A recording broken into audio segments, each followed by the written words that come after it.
Guys, what's up? Welcome back to my channel, and if this is the first time you're visiting, please don't forget to subscribe and join our amazing wonderful family, and also don't forget to like, comment and share on all the vlogs in this channel. So on today's vlog, I'll be sharing with you guys on what has been going on in my life currently. I'll be giving you guys an update on my life and how this chapter of my life has been. Like, I know I haven't been consistent with uploading.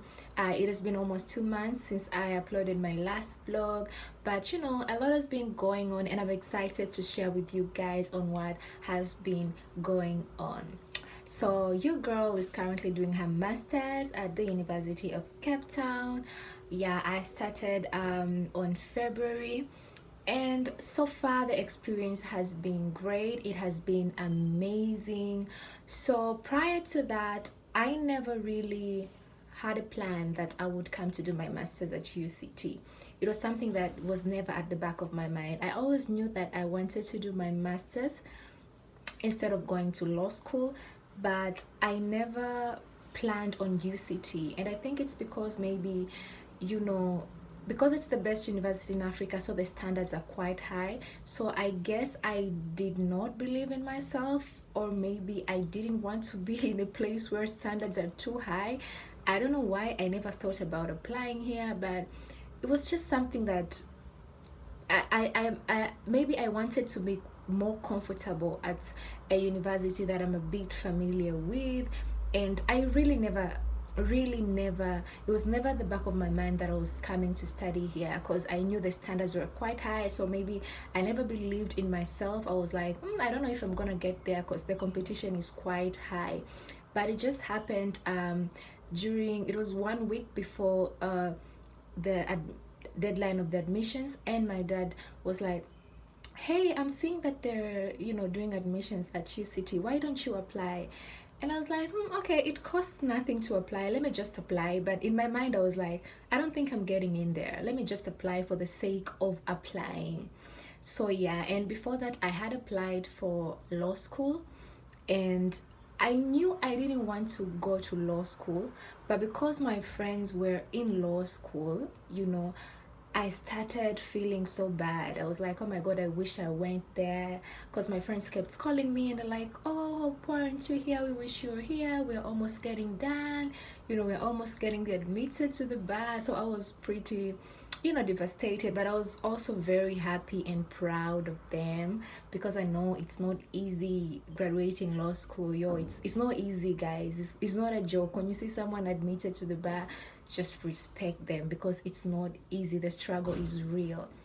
So I was very proud of them, but at the same time I felt like I was stuck. I was doing my internship during that time at the African Court on Human and People's Right.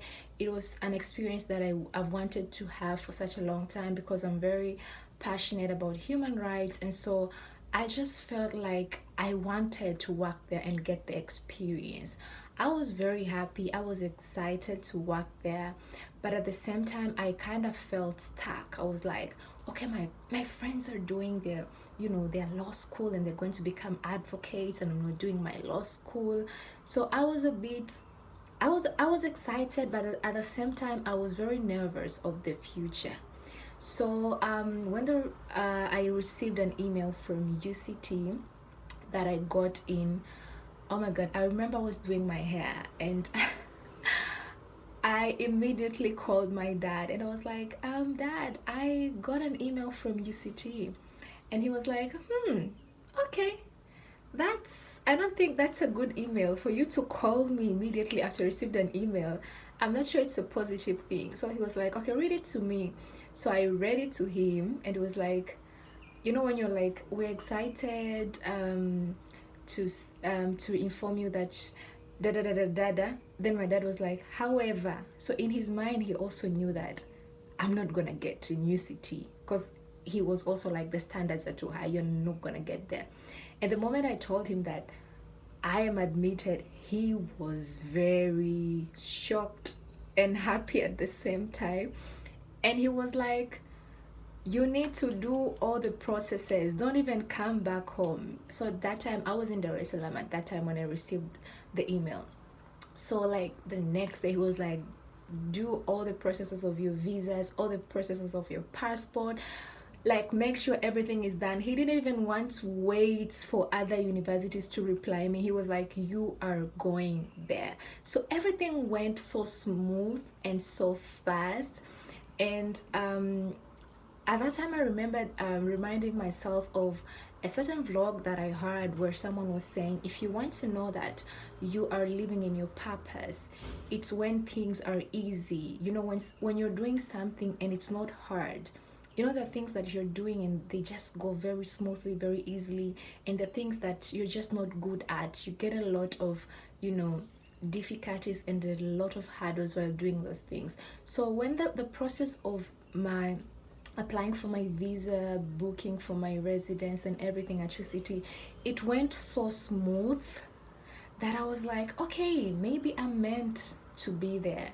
Maybe this is what I am supposed to do. Maybe this is the next chapter of my life, you know, because I was like, it's very easy. I never got any issues applying for my visa. I got my visa in 1 week. I got my police clearance certificate in like 2 days. So everything was very easy and smooth that I was like, okay, maybe this is where God wants me to be. Because I remember I've always been praying that, God, I don't know what I'm supposed to do, but I just want you to direct me into living a life of purpose.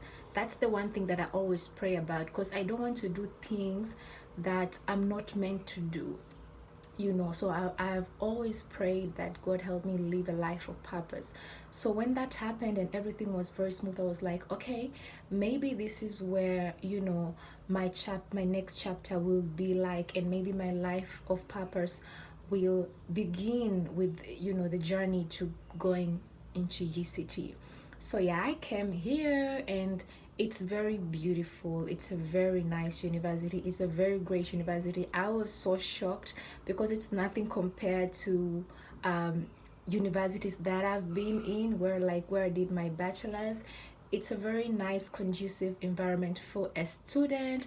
Of course, standards are too high, so you have to be like really, really, really working hard. You have to do your best. It wasn't easy at the beginning, but yeah, kind of getting into my rhythm, and you know, getting to know people, getting to study hard, because I'm aiming for distinction. Like at the beginning of my year here, I told God and I said, I'm not aiming for merit, or I'm not saying it's bad, it's good, but I'm aiming for a distinction. If I get a merit, well and good, but what I'm trying to say is that I'm just aiming to have a great grade and get that distinction of first class, as we call it in other universities.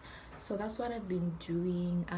Of course, not every day is the same. Some days you feel a bit lazy and tired, and you don't want to work, you don't want to study. But every time I remind myself, like, yo, I need to get a distinction, you just find yourself waking up and, you know, doing what you gotta do. So yeah, it's been amazing so far. It has been great. I'm enjoying my experience. I'm enjoying my classes. You know, I'm still getting in my groove. So just one thing I would like maybe to advise people who also want to do their masters is, maybe before you come, at least make sure you kind of have a topic in your mind on what you want to do for your dissertation, because my master's program is a 1 year. So yeah, when you come here, you have to do your coursework, and at the same time you have to finish your research work or your dissertation in that 1 year, which is not easy to do, guys. It's not easy at all, especially when you come here and you don't know what topic you're going to write on. It can be kind of intimidating, you know, and you feel like things are going so fast because you have to do all these things in that particular year. So yeah, I spent like February and March kind of getting to work on my dissertation topic, and I'm really grateful. I'm thankful that I got a great topic with the help of my mentors and my friends that I worked with in the African court, who also helped me. So I'm really, really grateful for that. So I'm currently just working on my coursework and dissertation at the same time, what I also promised myself is that when I come to do my masters, I won't only focus on my studies, you know. That is, I think, the biggest mistake that I did when I was doing my undergrad, and I promised myself never to repeat it again. So I was only focused on the book. I was never in clubs, I was never in societies, I never did extracurricular activities. So for me, it was only about studying. But I promised myself, I said, when I come here, I'll focus also on making great connections, meaningful relationships. I will join societies, I will join clubs.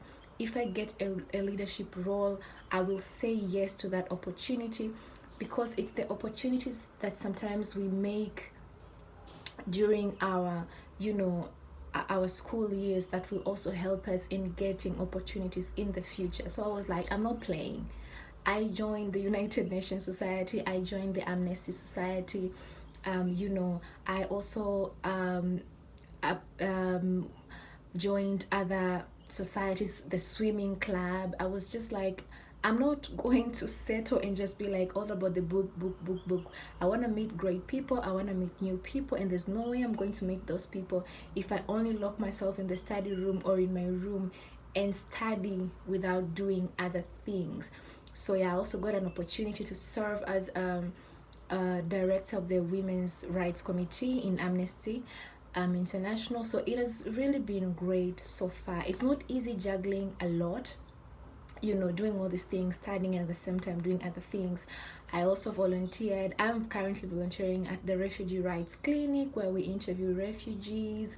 So it has been a really interesting journey. It's a roller coaster. It's not easy juggling all these things, and at the same time, I also have my own small business. I'm selling perfumes, because all these things that I do, I don't get paid to do them. It's just like volunteering. So I was like, I need a side hustle to make some money. And for those who know me, I can't stay without having a small business. I have to do something.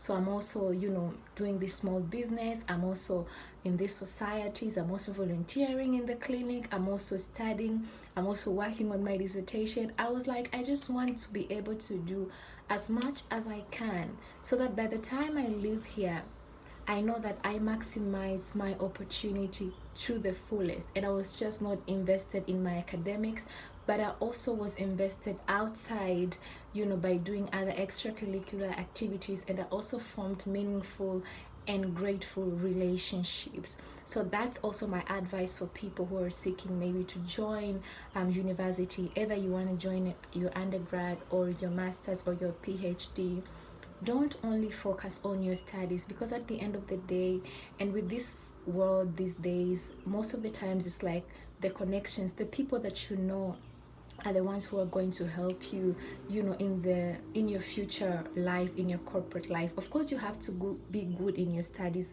but also you have to have meaningful and great relationships, because you never really know where you're going to meet these people in the future. Sometimes the friends that you make are the ones who are going to refer you into, you know, to your new employers. So make meaningful relationships, join in these societies, have fun, get to meet great, wonderful people, volunteer. I know they don't pay you, but volunteer. It's will form a part of your CV, and at the same time, work hard in your studies, because you still have to get a good grade. So make sure you just spend as much time into doing everything. Don't focus only on your studies, but also focus into volunteering, doing other extracurricular activities, making good relationships, and just give your best and do your best in each and every task that you're given. So yeah, that's it, guys. I am currently just enjoying this new chapter of my life. Of course, there's so many challenges, but I'm a very optimistic and positive person.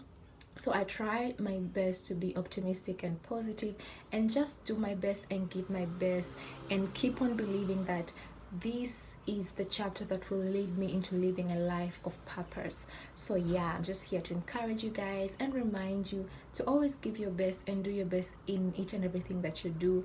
And your journey is different from any other person's journey. So don't feel like your friends are ahead of you, or don't feel stuck, don't feel demotivated, don't be discouraged, because everyone's journey is different. Just because your friends are doing something or are working and you're still in school does not mean that you're not doing well in life. It just means that everyone has a different journey. So just enjoy the journey, trust the process, believe yourself, do good, give your best, and always show up as the best version of yourself.